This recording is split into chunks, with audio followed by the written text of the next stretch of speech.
What's up, students? Bueno, gente, new week, new team o topic. Bueno, el tema que vamos a ver este lunes de esta semana es un tema muy relacionado a lo que viene pasando hoy en día, en el hermosísimo 2020. Los últimos 6 o 7 meses que la verdad ya no sé. Vamos a hablar de igual una pandemia que hubo en el siglo XIV y que casi se nos va toda la gente del continente viejo, como se decía, antiguo continente, Europa. Así es, hablo de la peste bubónica, mayormente conocida como peste negra. Muchos saben de que apareció esta pandemia, pero varios no saben ni por qué, ni cómo, ni qué es y sus consecuencias. Y ojo que son muy importantes las consecuencias que trajo esta enfermedad, pero eso lo vamos a ver en este video. Vamos a empezar. Primero que todo, como siempre, hay que ponernos en contexto histórico. ¿Qué está pasando en el mundo? Y para eso nos tenemos que ir al 1300 en China. Orales. Qué coincidencias, ¿no? Bueno, justamente en este momento Mongolia, los mongoles tienen el control sobre este país y estaba la dinastía Yuan. Se dice que por estos años hubo una pequeña edad de hielo, pero lo suficiente para afectar a los humanos, ya que esos cultivos se congelaban y morían, por lo que no daban alimentos para no alimentar a la población, obviamente. Esto generó mucha hambruna y debilidad entre la población. Y este es nuestro primer detonante para esta pandemia. Bueno, este congelamiento pasó en China y en parte de Europa. Esos dos continentes están afectados. Muy bien, si el congelamiento afecta a los humanos, pero no solo a ellos. Y es que los roedores no le están pasando muy bien, que digamos. Las ratas principalmente. Y es que a ellas les afecta una bacteria infecciosa llamada Yersinia pestis. Y no es que esa tal Yersinia peste.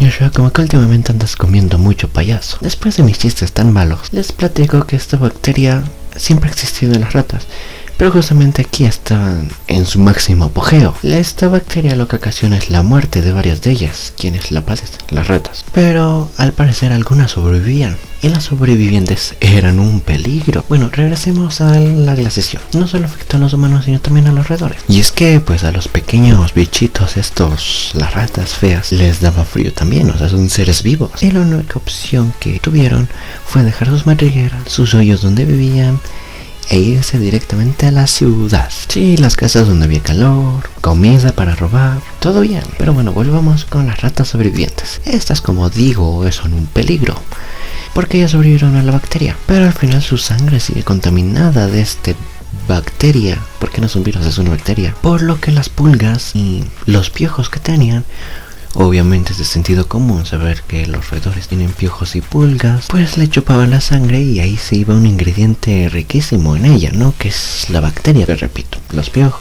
chupaban sangre, esa sangre ya tenía la bacteria y estos son un magnífico transporte para la bacteria. Y el resultado que tenemos es ratas infectadas con piojos infectados, ratas que se van a la ciudad. Estas ratas que se van a la ciudad con gente, mucha gente, y al juntarse los humanos y las ratas, los piojos de estas saltan a los humanos, y otro festín que se dan de los humanos, y entre tanta combinación de sangre y sangre, ahí se va la bacteria al humano.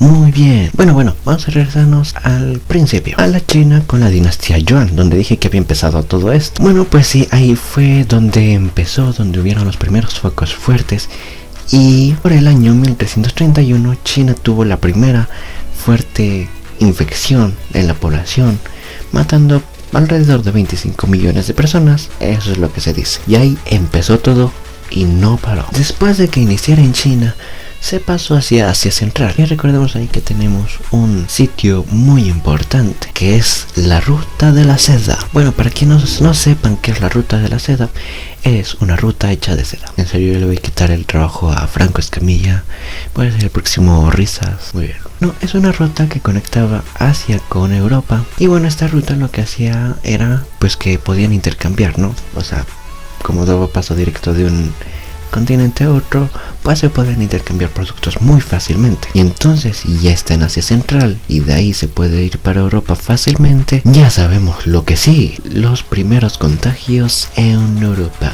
Pero bueno, no es la única razón por la que llega a Europa. Hay otra aún mucho peor. Al parecer a las orillas de Crimea, en la antigua ciudad de Kaffa, que ahorita no me acuerdo qué ciudad es actualmente, los mongoles la asediaron a la ciudad de Kaffa. Pero recuerden que los mongoles venían de China, y de China ahí venía la infección, y entonces cuando llegaron ya habían tenido muchas bajas por la enfermedad, y en vez de decir, oh pues, vámonos, porque nos faltaba mucha gente, dijeron, oh no, vamos a utilizar los de armas, de agua, y sí, los utilizaron de armas.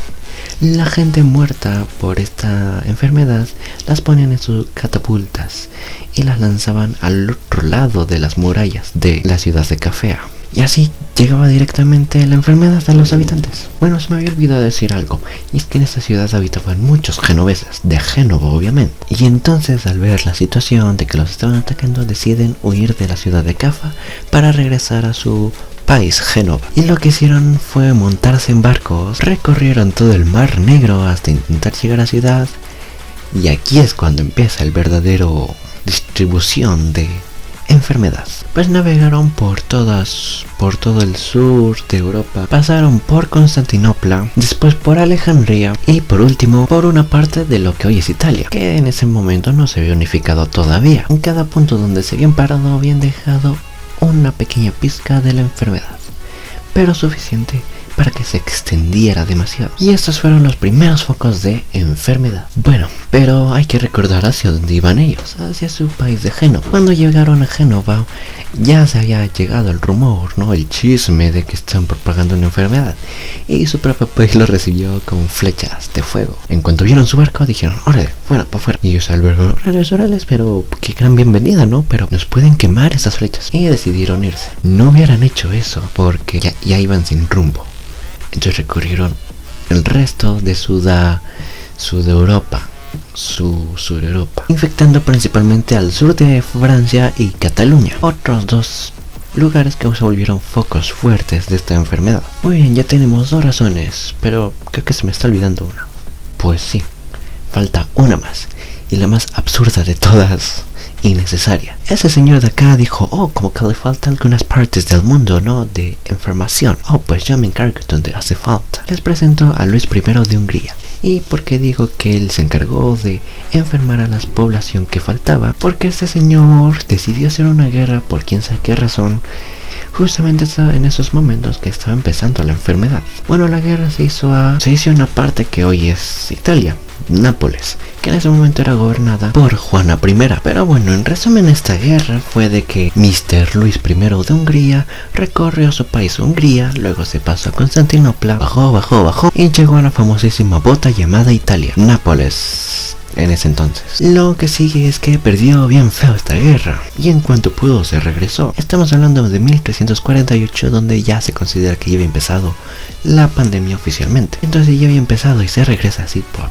todo hasta su país. Obviamente que se llevó la enfermedad. Y entonces, como les digo, las partes que faltaban por infectarse, este señor, Luis I de Hungría, se hizo cargo y listo. Ahora sí, oficialmente toda Europa está contaminada. Bueno, en realidad no. Había algunos países, como partes de Alemania, que eran muy frías y las pulgas y todo esto se morían así y no daba tiempo para que se propagara mucho. Entonces tenemos 3 razones por las que se propagó la enfermedad: ruta de la seda, el escape de los genoveses a Génova, por el ataque de los mongolitos, de los mongoles, y por ese señor que no le gusta que quede nada vacío. Bueno, ya que la guerra que hizo este señor. Pasemos a la descripción de esta enfermedad. Normalmente tardaba de 20 días a un poco más de un mes, como 35-39 días, para que mostrara los primeros síntomas. O sea que todo ese tiempo podías estar enfermo y tú ni en cuenta, ahí infectando a los demás, como pasa hoy en día. Bueno, los síntomas eran fiebres altas, vómito, sangrado y lo más importante, estas cosas que se describían en su momento como granos del tamaño de una manzana común.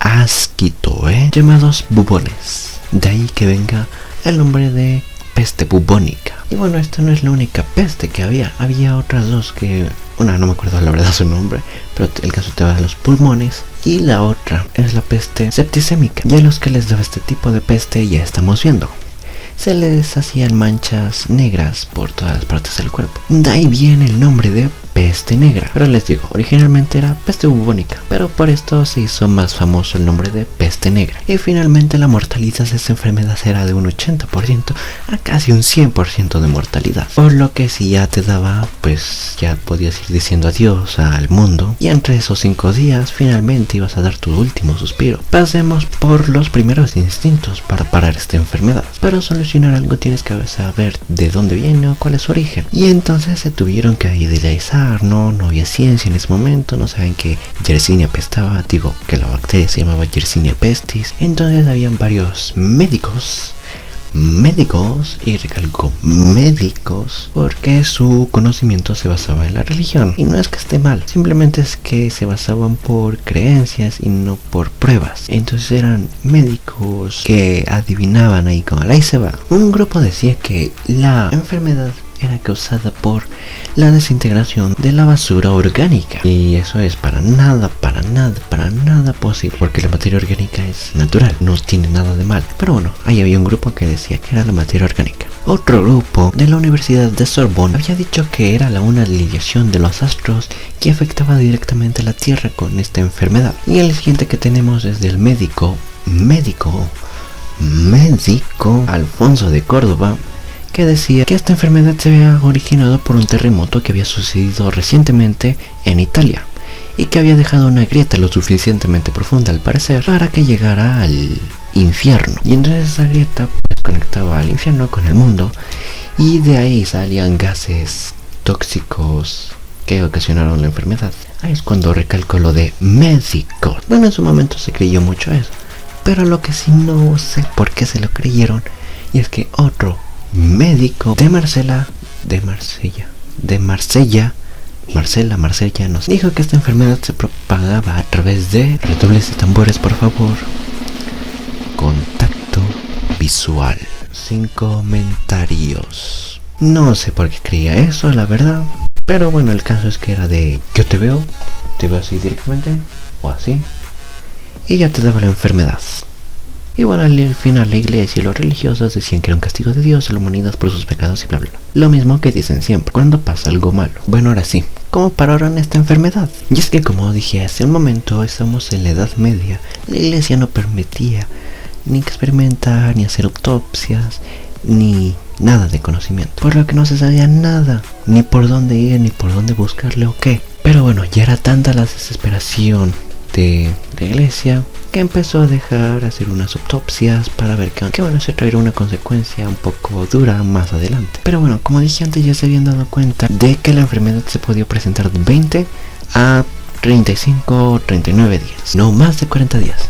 Y así es como se les ocurrió encerrar a los comerciantes que venían de barcos, decirles, hey, quédense ahí en el puerto, enciérrense sus barcos por 40 días. Lo mismo para las familias que creían que estaban sanas, ¿no? Podían estar enfermas o sanas.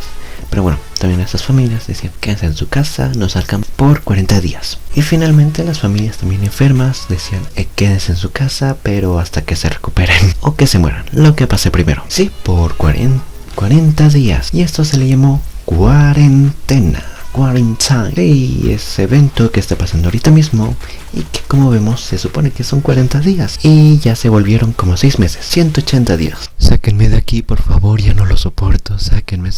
Bueno, la verdad es que yo había escuchado de que la cuarentena se había creado en otro lugar, en otro momento, pero no sé. El caso es que esa era la idea, encerrarlos por 40 días como una cuarentena. Entonces empezó a pasar la enfermedad poco a poco, pero también tuvieron que crear la fosa común, donde echaban los cuerpos no identificados, y también la quema de cadáveres, para que no quedara tanto muerto por ahí. Hubo una época en donde Francia enterraba 500 muertos al día, ya imagínense. Y finalmente para 1353 se había acabado mayormente la enfermedad. Bueno, y finalmente cuando ya acabó todo esto, obviamente traerán consecuencias muy fuertes. La primera de ellas es lo que está pasando hoy en día, lo mismito, la economía. Es que bueno, recordemos que estamos en la Edad Media y el sistema económico era el feudalismo, donde el señor feudal tenía trabajadores porque parecían esclavos con un sueldo mínimo de agradecimiento. Pero cuando empezaron a faltar estos por la enfermedad,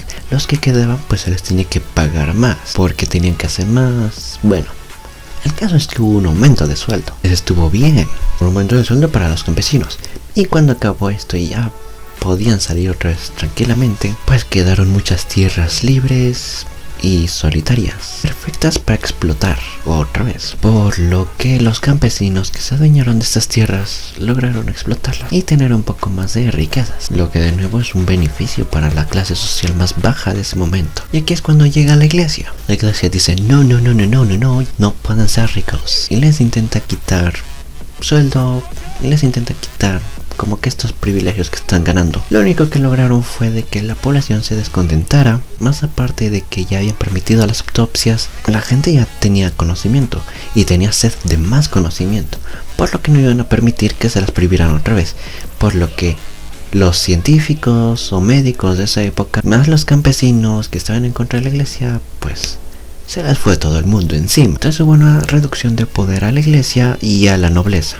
Y con eso un aumento al rey, que estaba más cerca de su punto de absolutismo, que se verá más adelante como con Luis XVI. Pero bueno, en sus últimos momentos de poder, la iglesia buscó culpables y vengarse de esta cosa tan horrorosa que se había creado. Es decir, ¿quién es culpable? ¿Quién es culpable? Y bueno, buscaron, porque en realidad tenían un punto objetivo desde un principio. Los judíos decían que ellos habían envenenado los pozos y los mares para que se propagara esta enfermedad.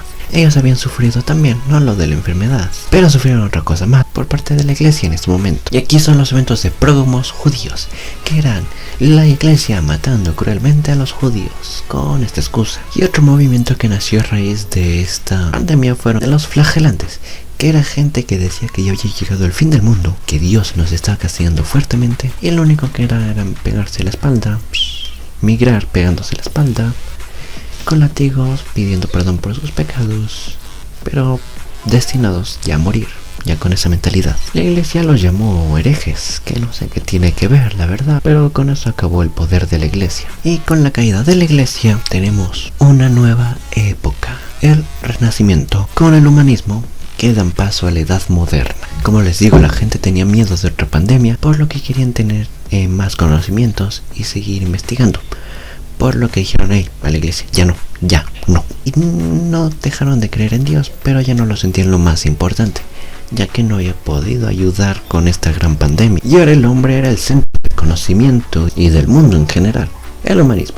Bueno, pero los muertos, se dice que hubo un 30 y hasta 40% de reducción de la población de Europa. Todos esos muertos. Ya imagínate tú, no hay número exacto, pero se estima esa reducción de población muy fuerte, donde algunas partes del mundo se recuperaron en un siglo, o hubo otras que recuperaron hasta la segunda revolución industrial, hasta el siglo XIX. Imagínate tú. Así es como terminamos con este video, señores. Un video de un evento muy importante, con cambios muy importantes, que hay que ser sincero, casi tiene que pasar para tener los conocimientos y avanzar en la medicina y tecnología que tenemos hoy en día, porque si no la iglesia hubiera seguido oprimiendo estos conocimientos. Bueno, ya para concluir, verán que en esos momentos lograron parar una pandemia que se venía fuertísima, que casi era de esperarse que se acabara Europa. Y sin la tecnología que tenemos hoy en día la lograron parar.